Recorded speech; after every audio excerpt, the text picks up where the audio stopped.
Hello, ನಾನಿವತ್ತು ಇನ್ನೊಂದು ಪುಟಾಣಿ ಕತೆ ಜೊತೆಗೆ ಬಂದಿದ್ದೀನಿ. ಇದು 3 ಹಂದಿಗಳ ಕತೆ. ಒಂದಾನೊಂದು ಕಾಲದಲ್ಲಿ ಒಂದು ತಾಯಿ ಹಂದಿ ಇತ್ತಂತೆ. ಅದಕ್ಕೆ 3 ಮಕ್ಕಳಿದ್ವಂತೆ. ಆ ತಾಯಿ ಹಂದಿ ದಿನ ಮಕ್ಕಳಿಗೆ ಆಹಾರನ ಹೊಂದಿಸಿ ಜೋಪಾನವಾಗಿ ನೋಡ್ಕೊಂಡ್ಬಂದ್ಲಂತೆ. ಆದರೆ ಎಷ್ಟು ದಿನ ಅಂತ ಪಾಪ ಅದೂ ಊಟ ಹಾಕತ್ತೆ. ಅದೇನು ಮಾಡ್ತಂತೆ, ಒಂದು ದಿನ ಹಂದಿಗಳೆಲ್ಲ ಬೆಳೆದು ದೊಡ್ಡದಾದ್ಮೇಲೆ, ನೋಡ್ರಪ್ಪ, ಇಷ್ಟು ದಿನ ನಾನು ನಿಮ್ಮನ್ನು ಸಾಕಿದ್ದೀನಿ, ಇನ್ಮೇಲೆ ನೀವು ನಿಮ್ಮ ಜವಾಬ್ದಾರಿಗಳನ್ನ ನೀವೇ ಹೊರಬೇಕು, ನೀವು ಹೋಗಿ ನಿಮ್ಮ ಜೀವನನ ಕಟ್ಕೊಳ್ಳಿ ಅಂತ ಹೇಳ್ತಂತೆ. ಹಂಗೆ ಹೇಳ್ಬಿಟ್ಟು ತಾಯಿ ಹಂದಿ ಆ 3 ಮಕ್ಕಳನ್ನು ಪ್ರಪಂಚಕ್ಕೆ ಬಿಟ್ಬಿಟ್ಲಂತೆ. ಇನ್ನು ನೀವು ನೋಡ್ಕೊಳ್ಳಿ ನಿಮ್ದು ನೀವು ಅಂತ.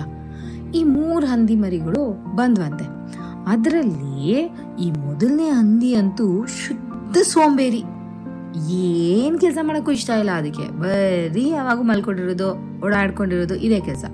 ಈ ಹಂದಿ ಇಷ್ಟು ಸೋಂಬೇರಿ ಇದ್ದಿದ್ರಿಂದ ಏನ್ ಮಾತ್ರ ಮಾಡಕ್ ಸಾಧ್ಯ? ಅದು ಹೋಗ್ಬಿಟ್ಟು ಮನೆ ಕಟ್ಕೊಳಕ್ಕೆ ಅಂತ ಹೋದ್ರೆ ಯಾರ್ ಕಷ್ಟ ಬೀಳೋದು, ಅಷ್ಟೆಲ್ಲ ಯಾಕೆ ಕಷ್ಟ ಪಡ್ಬೇಕು ಅಂತ ಹೇಳ್ಬಿಟ್ಟು ಅದೇನ್ ಮಾಡ್ತಂತೆ, ಹುಲ್ಲಲ್ಲಿ ಮನೆ ಕಟ್ಕೊಂತಂತೆ. ಇನ್ನು 2ನೇ ಹಂದಿ ಮರಿ, ಅದು ಸ್ವಲ್ಪ ಕಷ್ಟ ಪಡೋದಿತ್ತು, ಆದ್ರೂ ಅದು ಒಂಥರ ಸೋಂಬೇರಿನೇ. ಆದ್ರೆ ಮೊದಲನೇದಕ್ಕಿಂತ ಪರವಾಗಿರ್ಲಿಲ್ಲ ಅಷ್ಟೆ. ಅದೇನ್ ಮಾಡ್ತಂತೆ, ಕಡ್ಡಿಗಳಲ್ಲಿ ಮನೆ ಕಟ್ಕೊಂತಂತೆ. ಇದ್ರ ನಂತರ 3ನೇ ಹಂದಿ ಮರಿ, ಅದು ಸ್ವಲ್ಪ ಕೆಲಸ ಮಾಡಕ್ಕೆ, ಇನ್ನೇನಾದ್ರೂ ಮಾಡಕ್ಕೆ ಸ್ವಲ್ಪ ಬುದ್ಧಿನೂ ಇತ್ತು, ಶಕ್ತಿನೂ ಇತ್ತು, ಅದಕ್ಕೆ ಮನಸ್ಸೂ ಇತ್ತು, ಕಷ್ಟಪಟ್ಟು ಮಾಡಬೇಕು ಅನ್ನೋದು. ಹಾಗಾಗಿ ಅದೇನ್ ಮಾಡ್ತಂತೆ, ಇಟ್ಟಿಗೆನಲ್ಲಿ ಮನೆ ಕಟ್ಕೊಂತಂತೆ. ಒಳ್ಳೆ ಮನೆ, ಇಟ್ಟಿಗೆ ಮನೆ ಎಲ್ಲ ಇತ್ತಂತೆ ಆ ಮನೆ ಒಳಗಡೆ. ಚಿಮ್ನಿಯಿಂದ ಹಿಡ್ಕೊಂಡು ಎಲ್ಲವನ್ನೂ, ಒಂದು ಸೌಕರ್ಯ ಏನೇನಿರಬೇಕು ಮನೆ ಒಳಗಡೆ ಎಲ್ಲ ಇರೋ ಥರ ಒಂದು ಒಳ್ಳೆ ಮನೆ ಕಟ್ಕೊಂಡಿತ್ತಂತೆ. ಇದೇ ರೀತಿ ಅವೆಲ್ಲ ಮನೆ ಕಟ್ಕೊಂಡು ಅವ್ರದ್ದು ಜೀವನ ಮಾಡಬೇಕಾದ್ರೆ ಒಂದಿನ ಏನಾಯ್ತಂತೆ, ಕಾಡಿಂದ ಒಂದು ತೋಳ ಬಂದ್ಬಿಟ್ಟಿದೆ. ಆ ತೋಳ ಬಂದು ಫಸ್ಟ್ಗೆ ಬಂದಾಗ ಏನು ಮಾಡಿದೆ, ಮೊದಲನೇ ಹಂದಿ ಇರೋ ಮನೆ ಹತ್ರ ಹೋಗಿದೆ. ಹುಲ್ಲಿನ ಮನೆ ಅಲ್ವಾ, ಹುಲ್ಲಿನ ಮನೆ ಹತ್ರ ಹೋಗಿದ ತಕ್ಷಣ ಅದಕ್ಕೆ ಹಂದಿ ಇರೋ ವಾಸನೆ ಗೊತ್ತಾಗ್ಬಿಟ್ಟಿದೆ. ಏನ್ ಮಾಡ್ತಂತೆ, ಹಂದಿಗೆ, ಹಂದಿ ನನ್ನನ್ನ ಒಳಗ್ ಕರ್ಕೋ ಅಂತ ಅಂತಂತೆ. ಹಂದಿ ಏನ್ ಮಾಡ್ತಂತೆ, ಸಣ್ಣ ತೂತಿಂದ ನೋಡಿದಾಗ ಅದಕ್ಕೆ ಅದ್ರದ್ದು ಕಾಲ್ ಕಾಣಿಸ್ತಂತೆ. ದೊಡ್ಡ ದೊಡ್ಡ ಪಾದಗಳು, ಉಗುರುಗಳು ಎಲ್ಲ ಇದ್ದಿದ್ದು ಕಾಲ್ ಕಂಡಿದ ತಕ್ಷಣ ಹಂದಿಗೆ ಭಯ ಆಗ್ಬಿಟ್ಟು, ಇಲ್ಲ ಇಲ್ಲ ಇಲ್ಲ ನಾನು ಏನ್ ಮಾಡಿದ್ರು ಸರಿ, ನಾನಂತೂ ನಿನ್ನನ್ನು ಒಳಗ್ ಬಿಟ್ಕೊಳಲ್ಲ ಅಂತಂತೆ. ಅದಕ್ಕೆ ತೋಳ ಹೇಳ್ತಂತೆ, ನೀನೇನಾದ್ರೂ ನನ್ನನ್ನು ಒಳಗ್ ಬಿಟ್ಕೊಂಡಿಲ್ಲ ಅಂದ್ರೆ ನಾನು ನಿನ್ ಮನೆನ ಉರ್ಬಿ ಆರಿಸಿ ಇದನ್ನೆಲ್ಲ ಕೆಡವಾಕ್ಬಿಡ್ತೀನಿ ಅಂತ ಅಂತಂತೆ. ಅವಾಗ ಆ ಹಂದಿ ಅಂದ್ರೂ ಒಳಗ್ ಬಿಟ್ಕೊಂಡ್ಲಿಲ್ಲ.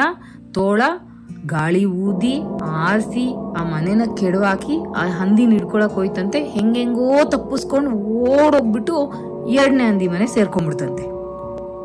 ಆ ತೋಳನು ಹಟ್ಟಿಸ್ಕೊಂಡ್ಬಂದು ಅದೇ ದಾರಿ ಮೇಲೆ ಬಂದು 2ನೇ ಹಂದಿ ಮನೆ ಹತ್ರ ಬಂತಂತೆ. 2ನೇ ಹಂದಿ ಏನ್ರಲ್ಲಿ ಕಟ್ಟಿತ್ತು, ಕಟ್ಟಿಗೆನಲ್ಲಿ ಕಟ್ಟಿತ್ತು. ಅಲ್ಲೂ ಹೋಗ್ಬಿಟ್ಟು ಈ ತೋಳ ಹಂಗೆ ಹೇಳ್ತಂತೆ, ಹಂದಿ ಮರಿ ನನ್ನನ್ನ ಒಳಗ್ ಬಿಟ್ಕೊಳ್ಳಿ ಅಂತ ಅಂತಂತೆ. ಅದಕ್ಕೆ ಆ ಹಂದಿ ಮರಿಗಳು ಏನ್ ಮಾಡಿದೆ, ನೋಡ್ತಂತೆ, ಚಿಕ್ಕ ತೂತಿಂದ ನೋಡಿದ್ರೆ ಅದ್ರದ್ದು ಕಿವಿಗಳು ಕಾಣಿಸ್ತಂತೆ. ಓ, ಇದು ತೋಳನಪ್ಪ, ಮತ್ತೆ ಬೇಡ ನೀನೇನಾದ್ರೂ ಮಾಡು, ನಾವಂತೂ ನಿನ್ನನ್ನು ಒಳಗ್ ಬಿಟ್ಕೊಳಲ್ಲ ಅಂತ 2 ಹಂದಿ ಮರಿ ಕೂಗ್ ಹೇಳದ್ವಂತೆ. ಅವಾಗ ತೋಳ ಮತ್ತೆ ಅದನ್ನೇ ಹೇಳ್ತಂತೆ, ನೀವೇನಾದ್ರೂ ನನ್ನನ್ನು ಒಳಗ್ ಬಿಟ್ಕೊಂಡಿಲ್ಲ ಅಂದ್ರೆ ನಿಮ್ಮ ಮನೆನ ನಾನು ಊದಿ ಹಾರಿ ಕೆಡವಾಕ್ಬಿಡ್ತೀನಿ ಅಂತ ಹೇಳ್ತಂತೆ. ಆದ್ರೂ ಹಂದಿ ಮರಿಗಳು ತೆಗಿಲಿಲ್ಲ. ಹಂಗಾಗಿ ಆ ತೋಳ ಏನ್ ಮಾಡ್ತು, ಊದಿ ಹಾರಿಸಿ ಆ ಮನೆನ ಕೆಡವಾಕ್ಬಿಡ್ತಂತೆ. ಅದು ತುಂಬಾ ದುರಾಸೆಯಿಂದ 2 ಹಂದಿನೂ ತಿನ್ನಕ್ಕಂತ ಹೋಯ್ತಂತೆ.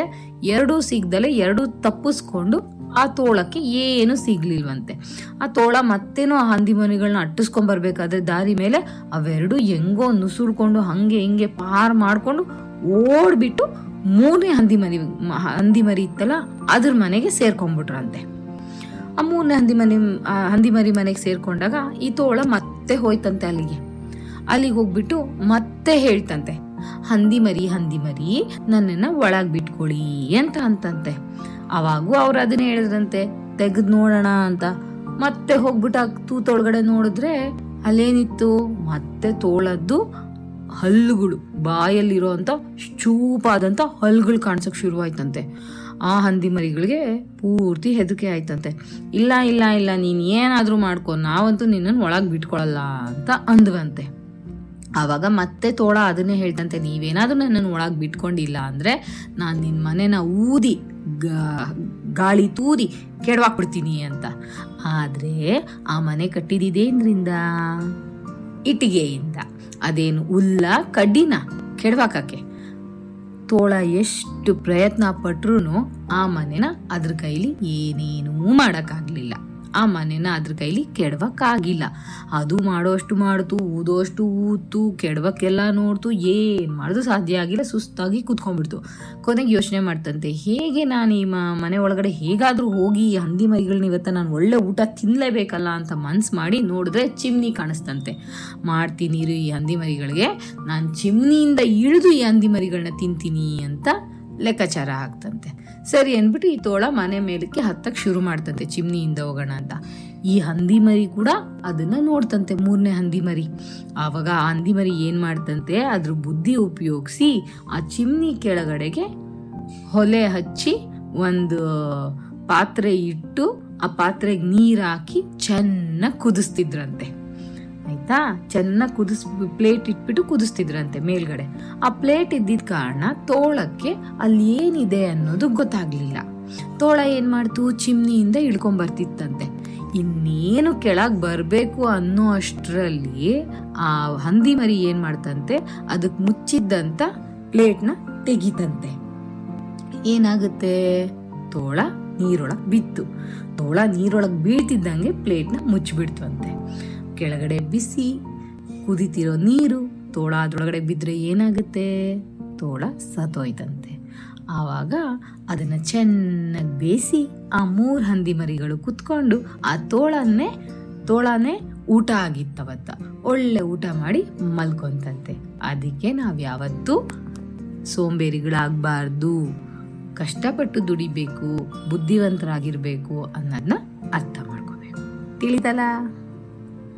ಹೆಲೋ ಫ್ರೆಂಡ್ಸ್, ನಿಮಗೆ ನಮ್ಮ ಈ ಸಣ್ಣ ಕಥೆಗಳು ಇಷ್ಟ ಆಗ್ತಿದ್ದಲ್ಲಿ ನಮ್ಮ ಚಾನಲ್ನ ಸಬ್ಸ್ಕ್ರೈಬ್ ಮಾಡಿ, ಪಕ್ಕದಲ್ಲಿ ಕಾಣ್ತಿರುವಂಥ ಬೆಲ್ ಐಕಾನ್ನ ಪ್ರೆಸ್ ಮಾಡಿ. ಆವಾಗ ನಮ್ಮಲ್ಲಿ ಬರುವಂಥ ಎಲ್ಲ ಕಥೆಗಳ ಅಪ್ಡೇಟ್ಸ್ ನಿಮಗೆ ಬರ್ತಾನೆ ಇರುತ್ತೆ. Thank you. Keep supporting.